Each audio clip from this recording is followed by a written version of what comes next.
my church, I wish to speak to you for this new season that you are now going into. I want to prepare you for the times ahead. I want to warn you, and I want to console you, and I want to comfort you. The days ahead are not going to be easy ones. There are many that think that things will go back to normal. I have to say that things will never go back to normal. The world that you see around you is shaking. The topography is changing. Everything is changing. Laws of the land being eroded. Everything is changing before your very eyes.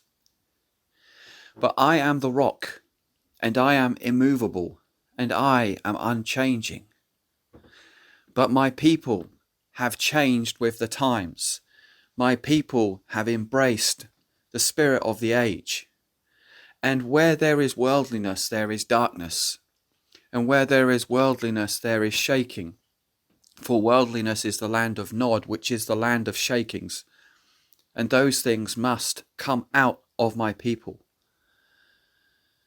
And I speak to the worldliness, and I speak to the darkness in my people, and I say, come out of her, my people. And thus, saints, brothers, sisters, I must warn you that time of shaking is coming, but this is something that you need to understand at this hour. This is something that you must hold dear to your heart. That I am not choosing to be harsh or horrible or indifferent to my people. But there is a rot within my church. There is a terrible, terrible rot that is rotting my church from within. And thus I must allow this rot to come to its fullness. But the rot is so deep that it will cause buildings to collapse. It will cause institutions to come down.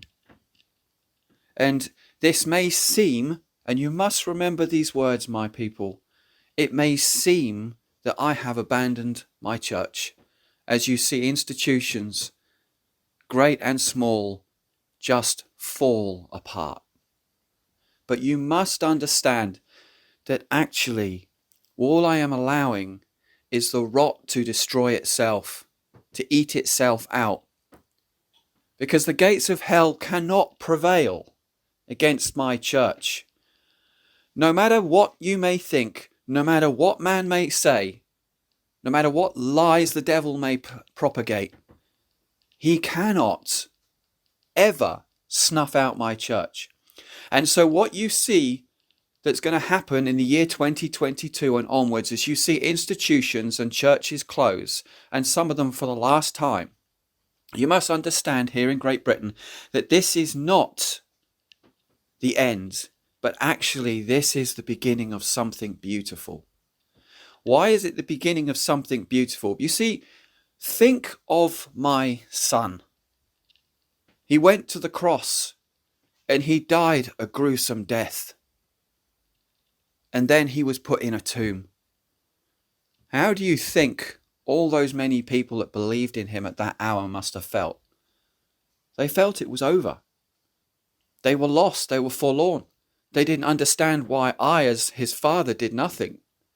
They understood nothing. They were just lost in grief. But then came Resurrection Day. And so the same will happen to my church, because my church is my body, and as Christ suffered and died and resurrected, so my church sometimes has to suffer and die to be resurrected.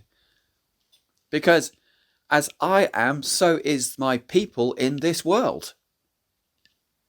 And if Christ, my son, had to die, then sometimes the church has to appearingly die. But from that death comes new life and resurrection life. I'm not going to stamp out my church in this country. If anything, my church will grow stronger in this hour. But many may become discouraged at the things that they see around them, at the churches that disappear, at the leaders, the church leaders that choose to cease to be in these days. But I want you to take courage and consolation that actually good things are coming, but it will be a painful transition. There is a revival coming, a great and glorious revival. But I need to warn you that this is not a revival as you may think, but this will be a revival that will be born out of adversity. You see, count it pure joy, my brothers and sisters, when you face trials and tribulations of many kinds, for this is to the testing and the proving of your faith. It will refine you and make you as pure gold. And many people do not understand that sometimes suffering and difficulty and hardship is the thing that is necessary to give birth to that which is wonderful. You see, a seed must fall into the ground and die if it is to grow and become its full potential. And my church in this land must be like seeds that go into the ground and are buried and are hidden. And then from underground, slowly but surely, she grows and grows and grows. Then a tender shoot comes out, and then a mighty oak will come and spread across this nation once again.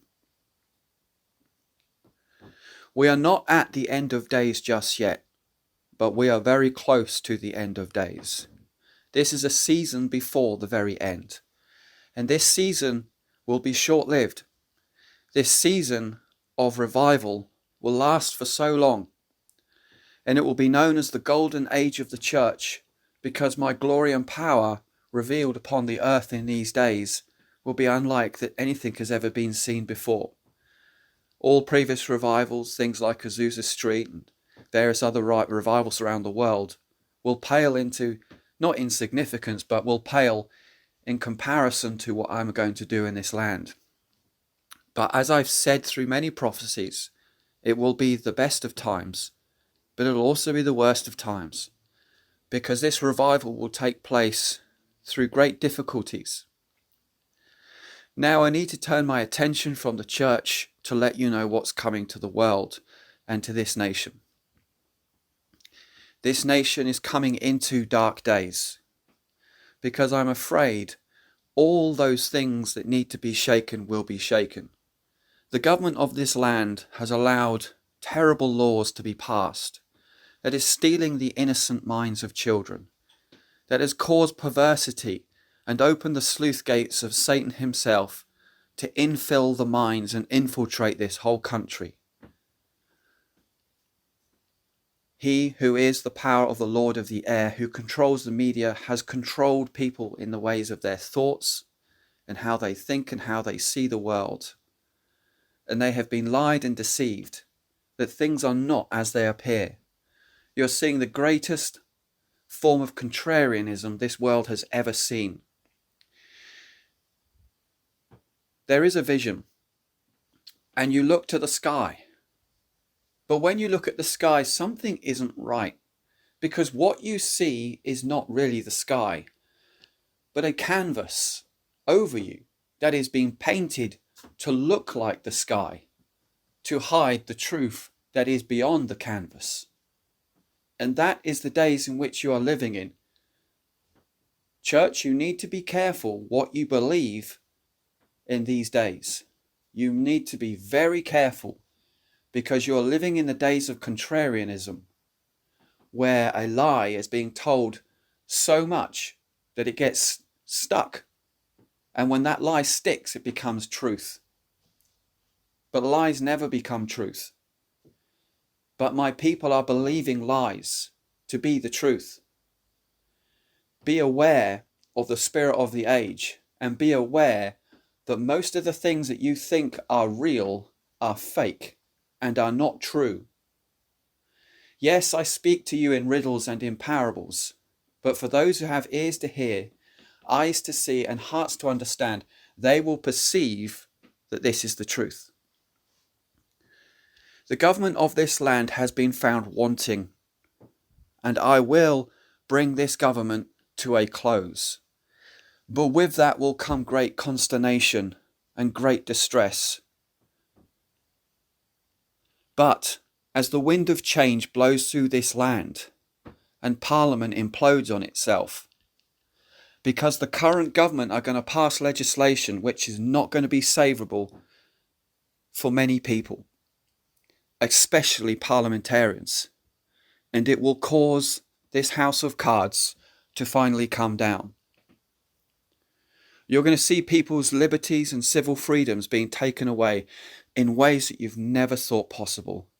But, church, stand fast and stand tall and stand strong, because these things will only be for a few days, a short period of time, and they will collapse.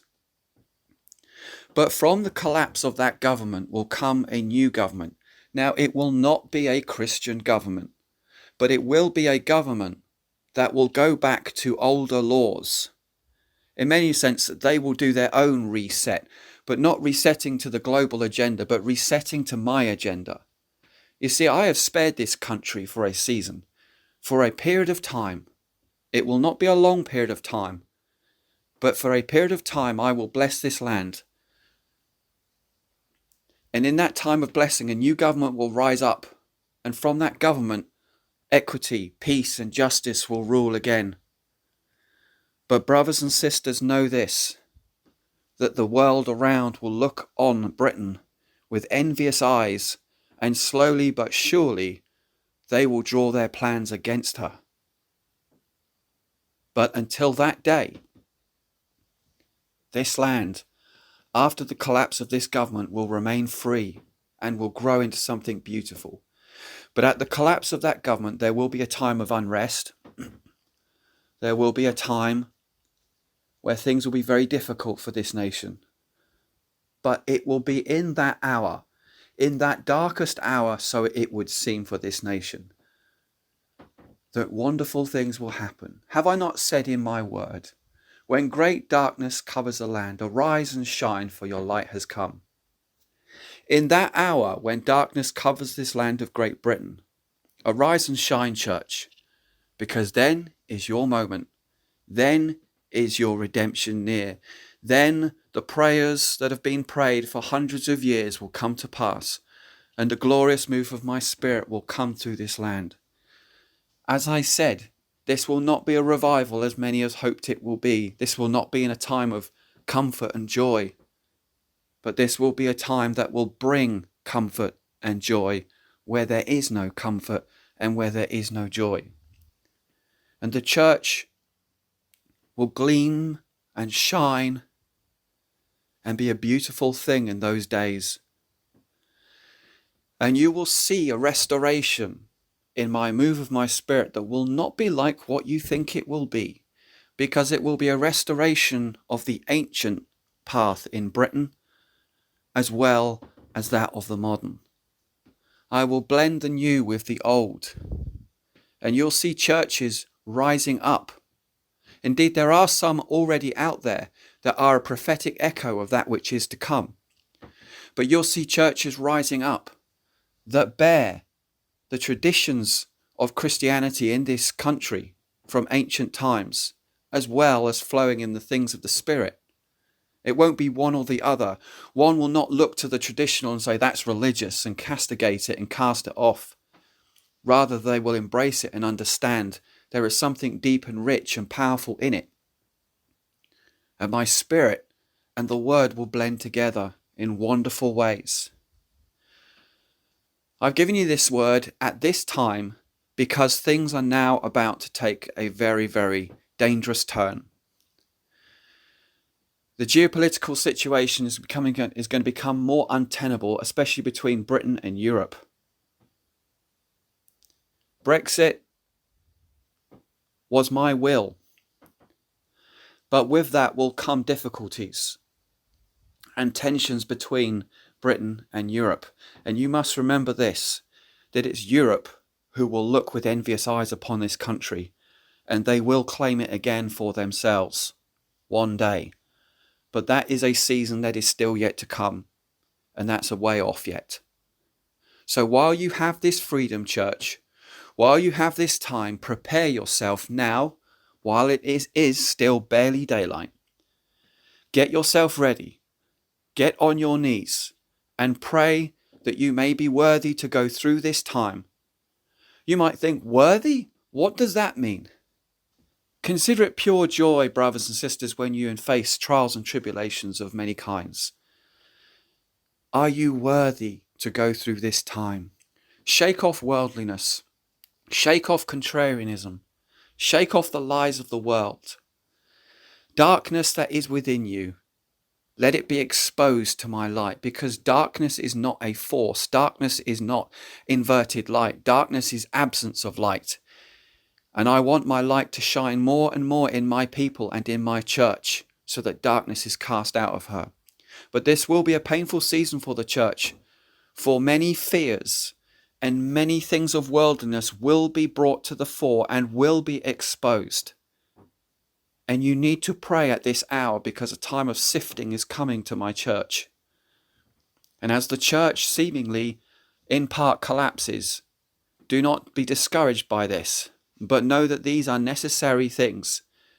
Because if my beautiful revived church is soon to come, and she will come, then understand that what you see around you and on the news and all around, and what you hear, know that this, as painful as it is to see, and it grieves my heart too, know that this is the necessary path for good things to come.